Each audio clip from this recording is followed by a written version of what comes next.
नमस्कार दर्शक बंधु मु ज्योतिर्विद दीपक चटर्जी आपण मानकु मोर भाग्यचक्र चैनल को स्वागत करुछि। चलित वर्ष चार ग्रहर चलन होइछि एवं विभिन्न ग्रहर विभिन्न फलाफल संबंध में बहु वीडियो मध्य आपण माने देखिथिबे। विभिन्न प्रकार फलाफल आपण शुणिथिबे।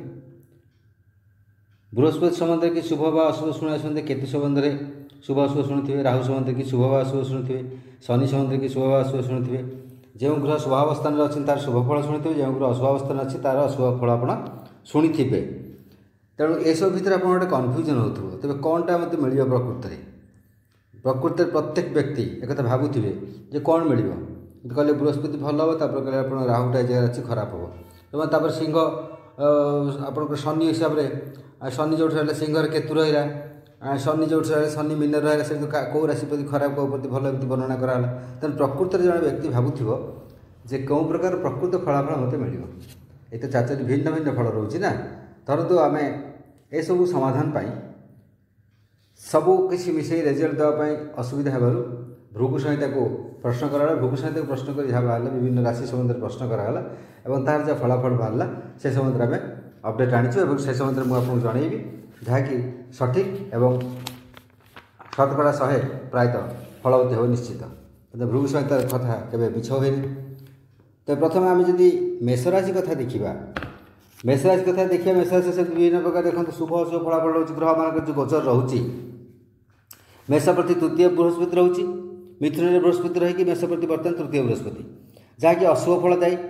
शत्रुकर्तृक भयदायक कर क्षति विभिन्न जगह क्षति व्यवसाय क्षति विभिन्न जगह क्षति मध्य करापर सिंह रे जो अच्छी केतु पंचमस्त केतु हो मेष तेणु से अपमान बोध हे अपमान हे निंदित हे बंधु मान विरोध हे बंधु मान विरोध कर विरोधाचरण करेंगे धनक्षय हे विवाद हे और विभिन्न प्रकार रोग जो क्रॉनिक अच्छी जो विभिन्न प्रकार स्थायी रोग अच्छे से गुड़िक वृद्धि प्राप्त जंत्रणा वृद्धि प्राप्त हे। तापर जो राहु आपंकर रोचे कुंभरे तेणु राहु होता कौन मेष प्रति एकादशस्थ राहु हो जाए। यदि एकादशस्थ राहु होता कौन ना बहुत शुभ फल मिल बहुत प्रकार सुख लाभ हो विभिन्न प्रकार विलास व्यसन आपको बुद्धि हो और सफलता विभिन्न जगह मिल तेणु ये भल फलाफल रोचे। तेणु तृतीय बृहस्पति खराब फल रोचे पंचम केतु खराब फल रोचे एकादश राहु कितु भल फल रोचे। तेणु एकादश राहु समस्त भल कहे एम विषय खराब कहे तापर आस द्वादश शनि शनि मीन द्वादशस्थ होती तेणु अति अशुभ फल देव बहुत व्यय कराइब बहुत दुख देव एसबू फल मत विभिन्न एस्ट्रोलॉजर में समस्ते कही। तेणु तेज एसब मध्य कौन कौन भल घटना आपंपाई रही कौन कौन मुख्य केम भल घटना रही है सत्य एसबू असुविधा देखादेव शत्रु भय अपमान रही किसी ना कि रहा रही रेजल्ट निश्चय रहा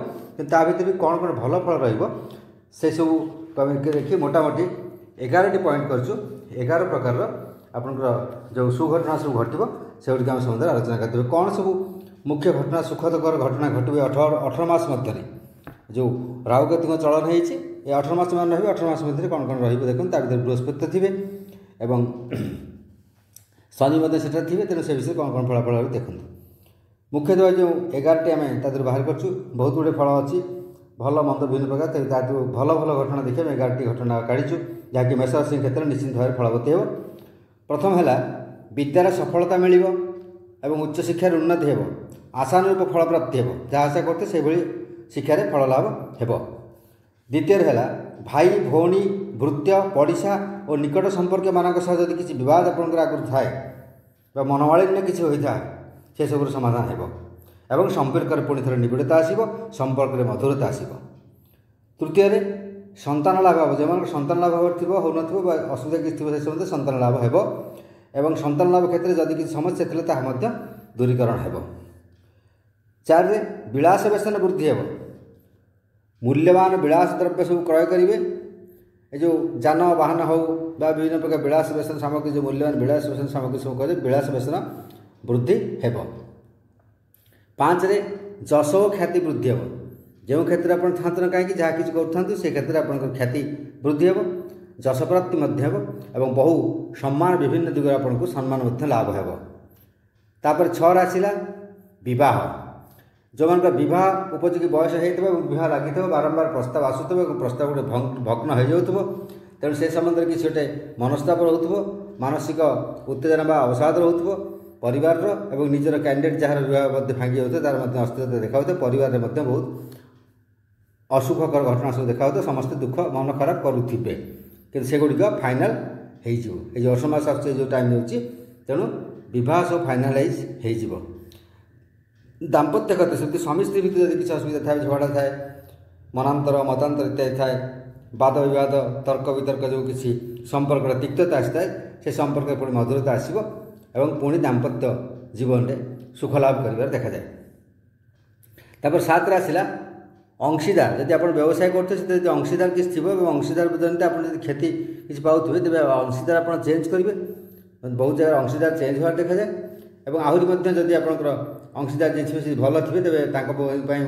बहुत भल फल पाइबे और जदि व्यवसाय आप एका कर भावुं अंशीदार नाक तेज अंशीदार नहीं नि जहाँफल आप बेनिफिटेड हे निश्चिंत भाव उपकृत हे। तापर चाकरी क्षेत्र जो अच्छा सहकर्मी अच्छा सहकर्मी मान सहयोग लाभ करेंगे सहकर्मी मान जो बहुत आप उपकृत हे और आप सहयोग प्राप्त कर कर्म उन्नति करेंगे। तापर 8 आसला विदेश यात्रा जो मैंने उच्च शिक्षा क्षेत्र गवेषणा क्षेत्र हो जेकोसी कार्य हो व्यवसाय हो विदेश यात्रा प्लानिंग करते हो पार नाला ताहा निश्चय संभव और विदेश यात्रा इस समय हो आय वृद्धि हे विभिन्न भाग आप जेकोसी व्यवसाय करूँ चाकरी करूँ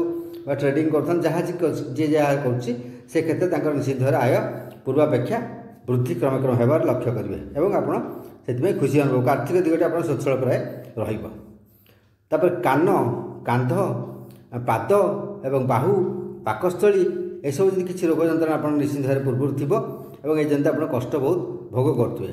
से सब जदि रही कि तेज से संबंध जो रोग गुड़िक अच्छी तार क्रमे क्रमे आप विभिन्न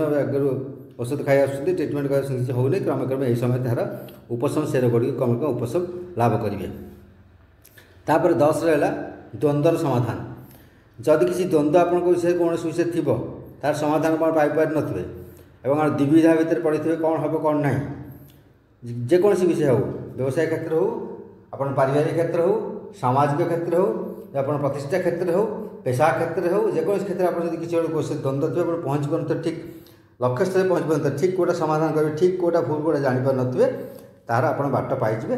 एवं आप तार समाधान निश्चित भाव हो। आसला चाकरी कथा चाकरी क्षेत्र में पदोन्नति बहुत दिन इच्छा करते हो पार ना अटकी जाता फाइल विभिन्न प्रकार कारण आप असुविधा पड़ जाते